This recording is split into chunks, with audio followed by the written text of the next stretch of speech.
এই দুনিয়ার পুরো জীবনটা এটা হচ্ছে লালসাময় একটা জীবন, লোভ, মরিচিকা, মায়াজাল।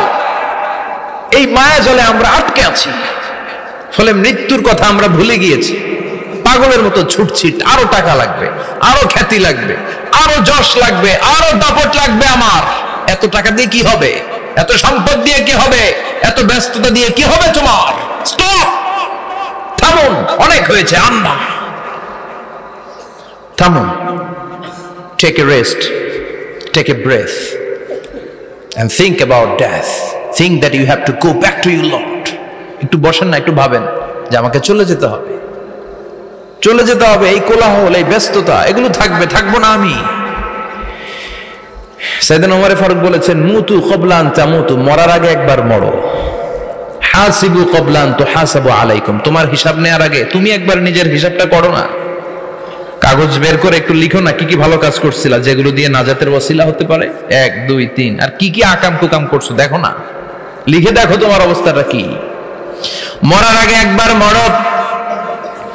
মরার আগে খাটের মধ্যে শুয়ে শটান করে চোখ বন্ধ করে একবার মরার ভান করে দেখেন কেমন লাগে।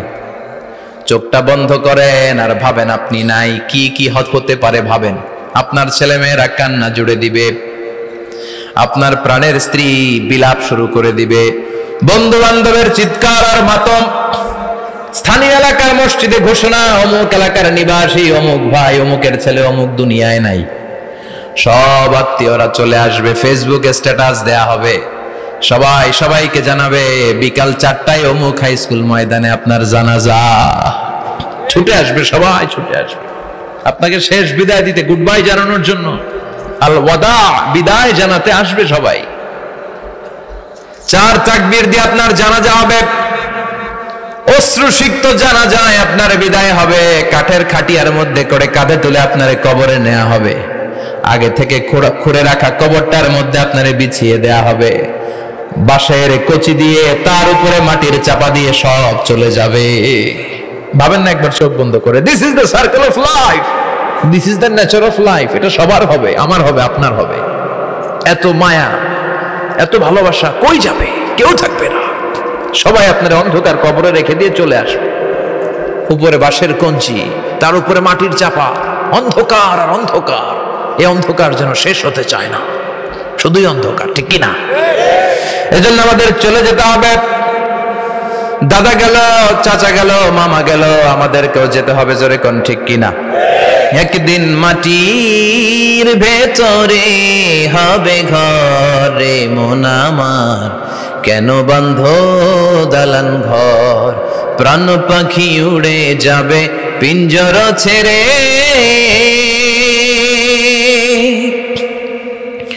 ধরা ধামে সবই রবে, তুমি যাবে চলে, বন্ধু বান্ধব যত, মাতা পিতা যারা সুত, সবই হবে তোমার পরে। মন আমার কেন বন্ধ দালান ঘর, একদিন মাটির ভেতরে হবে ঘরে মন আমার, কেন বন্ধ দালান ঘর, ঠিক কিনা? সব পরে থাকবে, চলে যেতে হবে আমাদেরকে। এজন্য আখিরাতের কথা যেন আমাদের স্মরণ হয়। বিষ্ণুই বলতেন, নাহাইতুকুম আন জিয়ারাতিল কুবুর, আমি তোমাদেরকে কবর জিয়ারত করতে আগে নিষেধ করতাম, কিন্তু এখন নিষেধাজ্ঞা প্রত্যাহার করে নিলাম। এখন সব সময় তোমরা কবরের সামনে যাবা আর জিয়ারত করবা। কবরস্থানে জানতো বড়ুয়া কৃষ্ণপুরের এই গ্রামের কবরস্থান আছে কোন দিকে? পূর্ব দিকে আছে, গোখরার জলের ওদিকে। যান আপনারা, একটু যাবেন, একটু গেলে আখিরাতের কথাটা স্মরণ হবে। ওখানে ছোট শিশুরা শুয়ে আছে, কিশোর যুবকরা আছে, আপনার মতো তাগড়া যুবক, মুরব্বীরা আছে। এরা এই এলাকায় থাকতো, এরা আকাশ থেকে নেমে আসে না, এই এলাকার সন্তান আজ নাই। একটা সার্টেন পিরিয়ড শেষে আপনিও থাকবেন না। This is the nature of life, this is the circle of life. ছোট্ট শিশু হয়ে এসেছিলেন, শৈশব, কৈশোর, যৌবন, প্রৌঢ়ত্ব। আগে ছিলেন সিঙ্গেল, বিয়ে করে হয়ে গেলেন ডবল। এরপরে আল্লাহ আপনাকে একটা মেয়ে দিল, এরপরে মেয়েকে বিয়ে দিয়ে শ্বশুর হলেন, এরপরে ওই মেয়ের ঘরে সন্তান হতে নানা হলেন। আর কতদিন? অনেক দিন হলো তো, অনেক লম্বা সময় পেয়েছেন আপনি। থিঙ্ক অ্যাবাউট ডেথ, এবার যাওয়ার কথা ভাবেন, আখিরাতের সামানের কথা ভাবেন, ফিরে যেতে হবে। কি শক্তিশালী যুবক, বার্ধক্য চলে আসলে লাঠি ছাড়া চলতে পারে না। কুচকুচে কালো দাড়ি সাদা হয়ে যায়, দাড়ির শুভ্রতা, বয়সের ভার, রং ধরা যৌবন জং ধরে শেষ, ঠিক কিনা? This is the circle of life. যুবক ভাইরা, এটাই জীবন, চলে যেতে হবে, কেউ থাকতে পারবে না, ঠিক কিনা? এটা রিমাইন্ডার আল্লাহ এই সূরার ভেতরে দিয়েছেন যে তোমাদেরকে ফিরে যেতে হবে, এই লোভ লালসা ছেড়ে দাও। রব্বুল আলামিন বলেন, আলহাকুমুত তাকাসুর হাত্তা যুরতুমুল মাকাবির। ও গোলাম, দুনিয়ার সম্পদ, লোভ লালসা তোদেরকে পাগল বানিয়ে দিয়েছে। এই লোভ পাগলামি কোনোদিন তোদের থামবে না যতদিন না তোরা কবরে ঢুকবি, ঠিক কিনা? কার কথা? আল্লাহ বললেন, দুনিয়ার সম্পদ আর লোভ আর মোহে তোমরা গাফেল হয়ে গিয়েছো। আখিরাতের কথা বেমালুম তোমরা ভুলে গিয়েছো, কিন্তু আখিরাতে তোমাদের যেতেই হবে, কবরের বাড়িতে তোমাদের ঢুকতেই হবে, ঠিক কিনা? যেতেই হবে, আমরা ভুলে যাই। আলহাকুমুত তাকাসুর, অতিরিক্ত পাওয়ার লোভ, বেশি বেশি খাওয়ার লোভ, বেশি বেশি জমানোর লোভ মানুষকে গাফেল বানিয়ে দিয়েছে। এটা মানুষের স্বভাব, আরো চাই আরো চাই, এই স্বভাবটা আছে না নাই? দেখবেন ছোট বাচ্চারা মসজিদের দোয়া অনুষ্ঠান শেষে জিলাপি দেয় না? বড়ুয়া কৃষ্ণপুর কি দেয়? আগে বাতাসা দিত না, এখন কি দেয়? জিলাপি দেয়, মিষ্টি দেয়। তো মসজিদের 2-3 গেট থেকে যদি দেয়, ছোট বাচ্চারা দেখবেন এদিক দিয়ে কয়েকটা নিয়ে আবার ওই গেটে লাইন ধরে। ওর হাত হলো ছোট হাত, ওর হাত ভর্তি জিলাপি, আর নেওয়ার জায়গা না, এরপর আরেক জায়গায় লাইন ধরছে, আরো লাগবে আরো লাগবে, এই আরো আরো আরো চাই, এই স্বভাবটাই মানুষকে কুড়ে কুড়ে শেষ করে দিয়েছে। এত লাগবে কেন তোমার? চাহিদার কোনো শেষ নাই, unlimited demand of human being. যার আছে বেশি তার চাই বেশি, যার সাইকেল আছে তার হুন্ডা চাই, হুন্ডা আছে তো প্রাইভেট কার চাই, প্রাইভেট কার আছে তো প্লেন চাই, প্লেন আছে তো হেলিকপ্টার চাই, হেলিকপ্টার আছে তো ওইটা চাই, ওইটা আছে তো সেটা চাই, ঠিক কিনা? এলাকার মেম্বার যে হয়েছে চেয়ারম্যান হতে চায়, আছে না নাই? চেয়ারম্যান সাহেব এমপি হতে চায়, আছে না নাই? এমপি সাহেব মন্ত্রী হতে চায়, আছে না নাই? মন্ত্রী সাহেব প্রধানমন্ত্রী হতে চায়, আছে না নাই? কিন্তু এই দেশে সুযোগ নাই, কথা কন। এই দেশে প্রধানমন্ত্রী সিলেক্টেড, 2-3 জনের বাইরে কেউ প্রধানমন্ত্রী হতে পারবি না, ঠিক কিনা? আমার এই জীবনে তো আমি 2-3 জনেরই দেখলাম। বেগম খালেদা জিয়া, মাননীয় প্রধানমন্ত্রী শেখ হাসিনার ছোট্টবেলা দেখেছি এরশাদকে, আমরা তখন ছোট। তো মানুষের চাহিদার কোনো শেষ নাই, যার আছে বেশি তার চাই বেশি। এজন্য বিষ্ণু বলেছেন, উনজুরু ইলা মান হুয়া আসফালা মিন, তোমার চেয়ে যে খারাপ আছে ওর দিকে তাকাও। ওয়ালা তানজুর মান হুয়া আ'লা মিন, তোমার চেয়ে যে ভালো আছে ওর দিকে তাকায়ও না, তোমার চেয়ে যে খারাপ অবস্থানে আছে ওর দিকে তাকাও। অনেকে নিজের অবস্থান নিয়ে সুখী না, এরকম আছে না নাই? আল্লাহ আমার এটা দিল না রে, ওইটা দিল না রে, পাইলাম না রে, কিচ্ছু হয় না, কি করবো জীবনে, হতাশ। আসলে আছে কিন্তু অনেক, কিন্তু শুকরিয়া নাই, ডাকাত, ঠিক কিনা?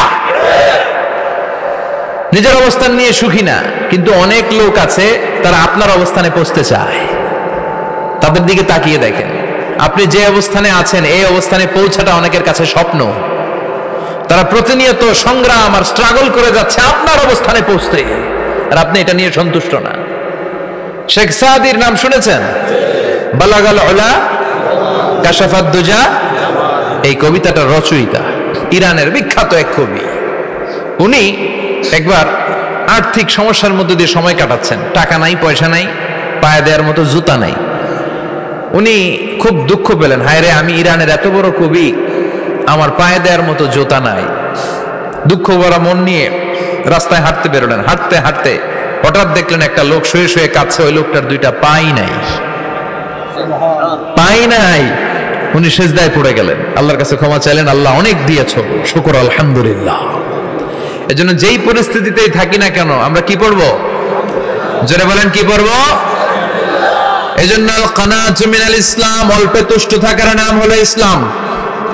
সম্পদ লাগবে কিন্তু সম্পদের পাহাড় লাগবে না, ঠিক কিনা? অল্প খান, অল্প পড়েন, অল্প জামান, অল্পের ভেতরে বরকত ঢুকায়া দিছে কে? দেখবেন যাদের সম্পদ অল্প তারা সুখী বেশি, জরিপে এটা দেখা গিয়েছে, অনেক সার্ভেতে এটা এসেছে, যারা সম্পদশালী এরা দুঃখী বেশি, এদের দুঃখ বেশি, টেনশন বেশি। খুব স্বাভাবিক, টাকা যার বেশি রোগ তার বেশি, টাকা যার বেশি টেনশন তার বেশি, টাকা যার বেশি ঘরে শান্তি তার কম। আছে না নাই? ঘরের ভেতরে অশান্তি, ছেলে কথা শোনে না, ছেলে টানে গাঞ্জা, মেয়ে করে পরকিয়া। আছে না নাই? স্ত্রী কথা শুনে না, ভালোবাসা নাই, ঘরটা জাহান্নামের টুকরা। রোগ বালাই, এক একটা হসপিটাল বিল পরিশোধ করতে মাসে 5 লাখ 10 লাখ। আছে না নাই? কিছু খেতে পারে না, ডাক্তার একেবারে ডায়েট মেনু বেঁধে দিয়েছে, ডায়েট, ভেরি ডায়েট মেনু। এটা এটা এটা এটা কিছুই খাবেন না, শুধু গরু খাবেন না, খাসি খাবেন না, চিংড়ি খাবেন না, খালি ঘাস খাবেন, ইচ্ছে মতো ঘাস খাবেন, মানে ঘাস জাতীয় যত আইটেম আছে সব খাবেন, শাক খাবেন, সবজি খাবেন, সালাদ খাবেন। গরু, চিংড়ি, মুরগি, গোশত, ইলিশ কিছু খেতে পারে না। তাহলে রোগ বেশি, খাওয়ার মজা নাই, ঘরে সাংসারিক শান্তি নাই, খালি ব্যারাম আর ব্যারাম। ঠিক কিনা? কিন্তু সম্পদের পাহাড় ঘটেছে। আর অল্প যারা খায়, অল্প পড়ে, রিক্সাওয়ালা, কুলিওয়ালা, অল্প বেতনের চাকরি, কিন্তু হক হালালি মেনে চলে, দেখবেন শান্তি আছে অনেক। হ্যাঁ, বাসা ভাড়া দেয়, ফ্যামিলি চালায়, বাচ্চাদের স্কুল বিল, এরপরও মাস শেষে 1-2 হাজার টাকা হাতে থেকে যায়। আর ওর প্রতি মাসে 10 কোটি টাকা ইনকাম, তারপরও ব্যাংকের ঋণ আছে না নাই? সুখ কারে বলে? কিভাবে আপনি সুখকে ডিফাইন করবেন? সুখ তো টাকায় কিনা যায় না, শান্তি টাকা দিয়ে হয় না, শান্তি দেওয়ার মালিক কে? শান্তি আছে অল্প খেয়ে শুকর করার মধ্যে, শান্তি আছে আলহামদুলিল্লাহর মধ্যে। চিল্লায় বলেন ঠিক কিনা? এজন্য অল্প খাবো, অল্প পড়বো, অল্প জামাবো, অল্পের ভেতরে বরকত দিয়েছে কে? দেখেন, ধনী ভাইরা খেতে পারে না, কিন্তু রিক্সাওয়ালার কি সমস্যা হয়? রিক্সাওয়ালারা সব খেতে পারে, কুলিওয়ালা, দিন মজুর, এরা একেবারে স্লিম সুঠাম দেহি, মেদহীন পেট, পেটে কোনো মেদ নাই, ভুড়ি নাই। আর কোটিপতিদের মেদ আছে না নাই? এত বড় বড় পেট। ঠিক কিনা? আমাদেরও পেট আছে, তবে হালাল পেট, এটা হারাম টাকা দিয়ে এই ভুড়ি বানাই নাই আমরা। ছেলে বলেন ঠিক কিনা? রিক্সাওয়ালা, কুলিওয়ালা নিজেও নামাজ পড়ে, বউ নামাজ পড়ে, বাচ্চাটাও নামাজ পড়ে, রিক্সা চালায় আর জিকির করে লা ইলাহা